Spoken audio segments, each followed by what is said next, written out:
I'm here to talk about success.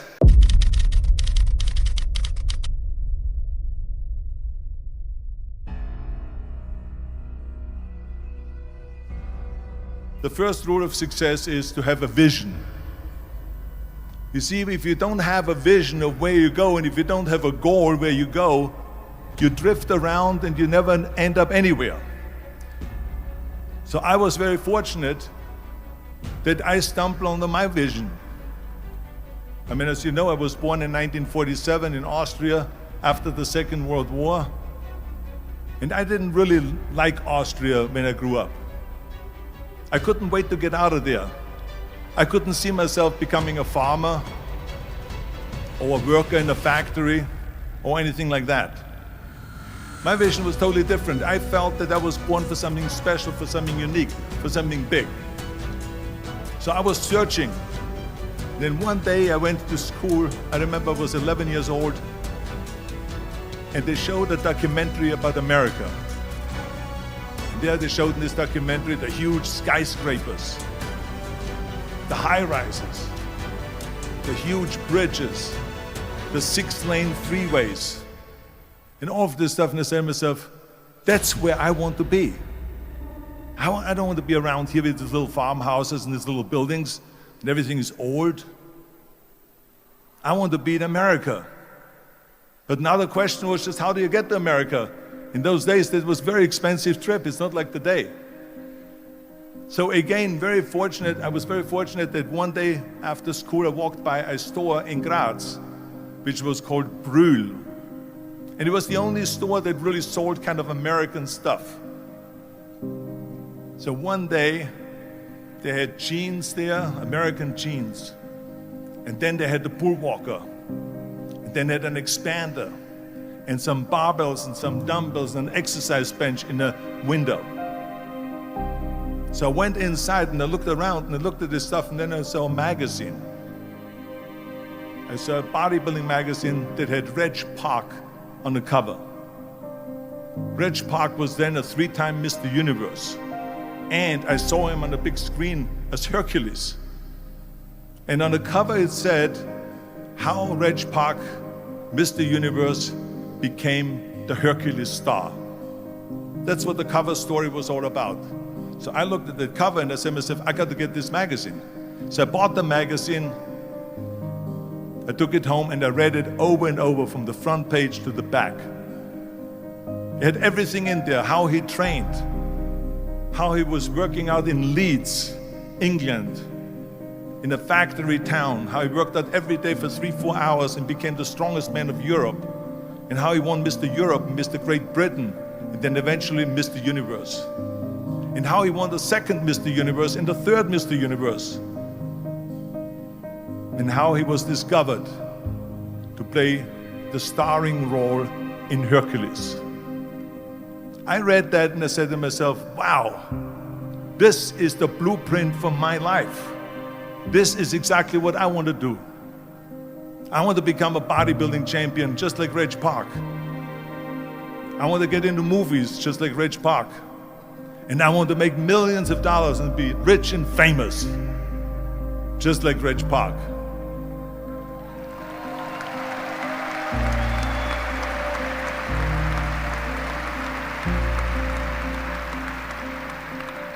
Do you know how great it felt that I knew where I was going? Imagine the majority of people don't know where they're going. I knew where I was going, that I'm going to become this bodybuilding champion just like him. Because when you have a goal, when you have a vision, everything becomes easy. 74% hate their job in America. Now, there's not much different when you come to Europe. The majority of people don't like what they're doing because they're really not doing it because they didn't have a goal and they followed this goal. They just aimlessly drift around, and then all of a sudden there's a job opening, so they get that job because you have to work. But then when you work, it's a chore. It's work. It's not fun. So if you think about, only a quarter of the people really enjoy what they're doing in life. That is unbelievable if you think about it. So I felt so blessed that I knew what I was doing. It's like a medical student that studies and knows he wants to become a doctor. You know where to go. So I knew where to go. So people always ask me, when they saw me in the gym in the pumping iron days, they said, why is it that you're working out so hard? 5 hours a day, 6 hours a day, and you have always a smile on your face.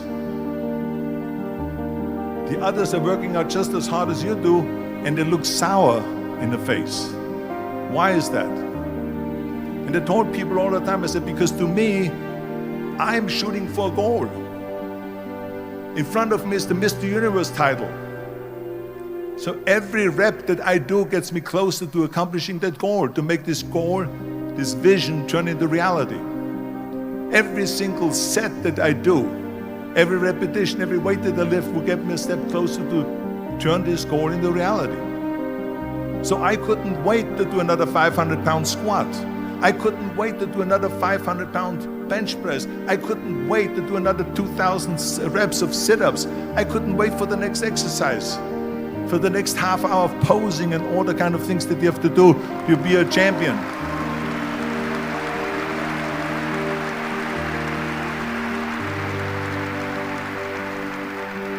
I felt so great knowing where I was going, and I tell you, it worked. I mean, think about it. And I was just not visualizing just my exercise, but I was really lifting the trophy over my head. That's what I was thinking about. And with the age of 20, I went to London and I won the Mr. Universe contest as the youngest Mr. Universe ever. And it was because I had a goal.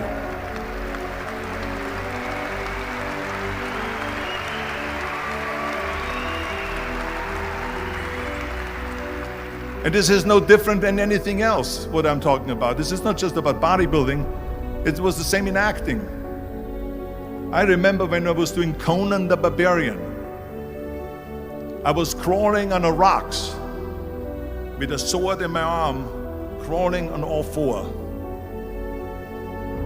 And of course, being that it's Conan, I didn't have clothes on or anything like that, right? So it was kind of, my knees were bare, my elbows were bare and everything else. And I'm crawling on the rocks. So after 10 takes, my elbows were bleeding and my knees were bleeding. And the director came to me and he said, Arnold, I'm so sorry that you have to go through this, but we need one more take. A close-up of you crawling with the sword towards the camera. Can you handle one more take? And I said to him, I don't know what you're talking about. He says, I'm totally fine. He says, but you're bleeding. I said, because I don't feel it, because I can visualize what the scene will look like in a film. And I'm so excited about this scene. And so I had this in my mind. And so this is why it didn't matter if I had to do another 50 takes or 100 takes, no matter how much I bleed on my elbows or my knees.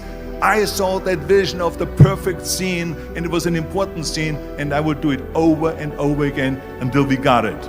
And the same thing is also in politics. I remember that in politics, I had a very clear vision that I will be the leader of California. That's as far as I could go, because I was not born in America, so I could not run for president. So being the governor of the 5th largest state, I should say the largest state, the 5th largest economy in the world, was for me really the ultimate title, the ultimate accomplishment in politics. So even though people came up to me and says, why don't you go and run for something smaller, you're never gonna make it. I ran for governor, and then 2 months later I became governor of the state of California. Again, because I had a very clear vision what I'm gonna do with California. So let me tell you something, visualizing your goal and going after it makes it fun. You got to have a purpose no matter what you do in life. You got to have a purpose. Now I said to the agent, the Hollywood agent, I want to get into movies. He said, that's funny, Arnold. I asked a studio executive, I say, I want to get into movies. I want to be a leading man. He started laughing. So they all say it's impossible. I said, why is it impossible? He says, because look at how big you are. You weigh 250 pounds. And then they told me, says, and your accent, even if you reduce all your body weight and everything and have a normal body, your accent. I said, your accent, I mean, it will go give people goosebumps. With the German accent, it will get people the creeps. They will get scared. He says, no one in Hollywood ever has become a leading man that had an accent. Doesn't happen. People in America want to hear their actors talk like John Wayne, or like Burt Reynolds, or like Clint Eastwood. Not like someone on Hogan's Heroes or something like that. Some Nazi movie. That's the kind of stuff that they heard. They said, no, you see, it's impossible. And plus your name who can pronounce Schwarzenegger or something like that. No one can pronounce that, so forget about it, Arnold. This is the kind of thing that I heard. Imagine, you go from studio executive to studio executive, from agent to agent, from manager to manager, and they all said exactly the same thing. Now that's very encouraging, isn't it? But you know something? I didn't give a shit. And of course I went to college to study English. I studied voice, accent removal, acting classes, and all of this stuff, all day long. I worked and I worked and I worked. And within a short period of time, I made one movie called Hercules in New York, which of course went right into the toilet.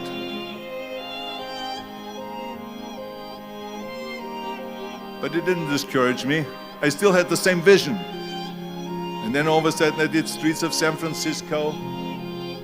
I did Stay Hungry and Pumping Iron and The Villain. And then all of a sudden I was asked by Dino De Laurentiis and by Universal Studio, the biggest studio, to star in Conan the Barbarian.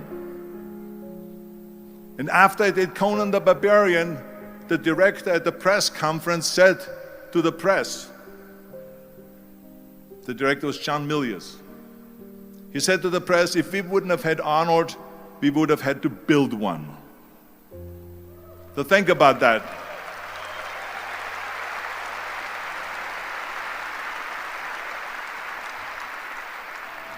The very body that they said can never be sold because the time is wrong.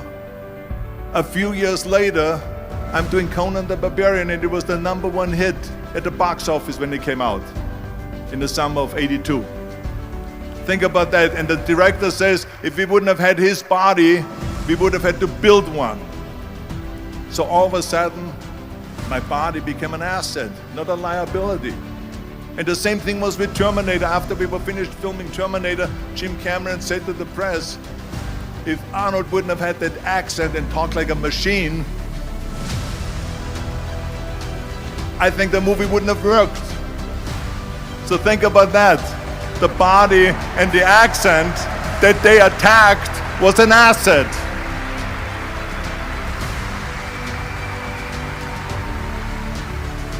But I didn't listen to those losers. I didn't listen to them at all. Because that's exactly the way it was in politics again, when everyone said no, no, no, and it can't be done. And then became governor of California. And this is with everything like that. This is just the reality of it, is that you cannot listen to the naysayers. So this is a very important lesson for all of you. I would have listened to the naysayers, from bodybuilding to show business to politics. I would not be standing here today talking to you. I would be in Austria in the Alps yodeling.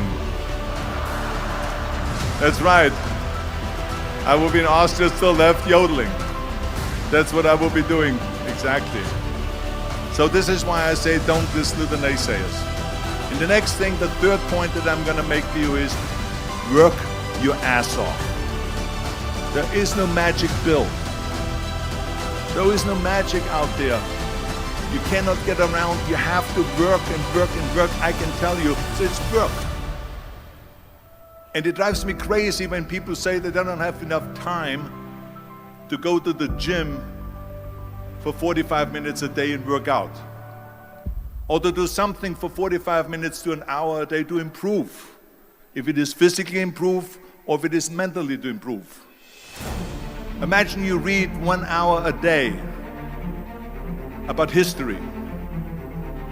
How much you will learn after 365 hours in 1 year. Think about if you study about the history of musicians, of composers, how much you would know. Imagine if you would work on a business, on some business that you want to develop every day for an hour. Imagine how further along you will go and get. So it drives me nuts because when people say we don't have the time, we have 24 hours a day. We sleep 6 hours a day, so that gives you still 18 hours. So we have 18 hours a day. The average person works around 8 to 10 hours. So let's assume it's 10 hours, so we have 8 hours left. Then you travel around an hour a day, maybe 2 hours a day. So now you have still 6 hours left. So what do you do with these 6 hours? What do you do with these 6 hours? Then we eat a little bit, then we schmooze a little bit, talk a little bit to people and all that stuff. But you can see how much time there is available if you organize your day.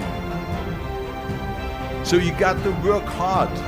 I mean, let me tell you something. When I went to America, I went to college. I went and worked out 5 hours a day, and I was working on construction.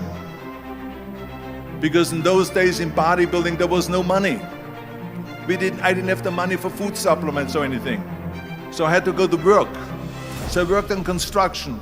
I went to college. I worked out in the gym, and at night from 8 o'clock at night to 12 midnight, I went to acting class 4 times a week. So I did all of that. There was not one single minute that I wasted. And this is why I'm standing here today.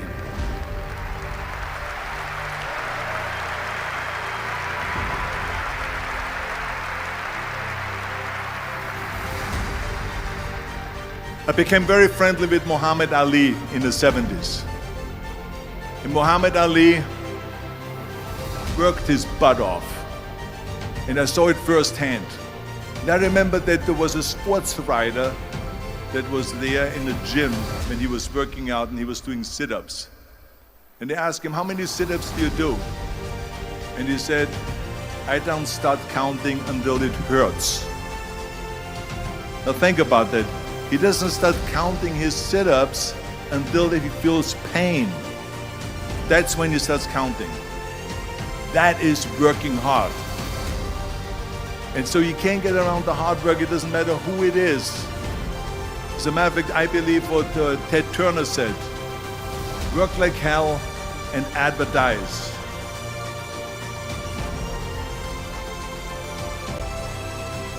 You get it? Work like hell, go to bed, and early to rise, work like hell and advertise. So you work your ass off, and then you let the world know about your work.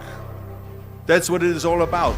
Let people know. If you have a company, if you have a movie, if you do a sports, work your ass off, but then advertise and let everyone know.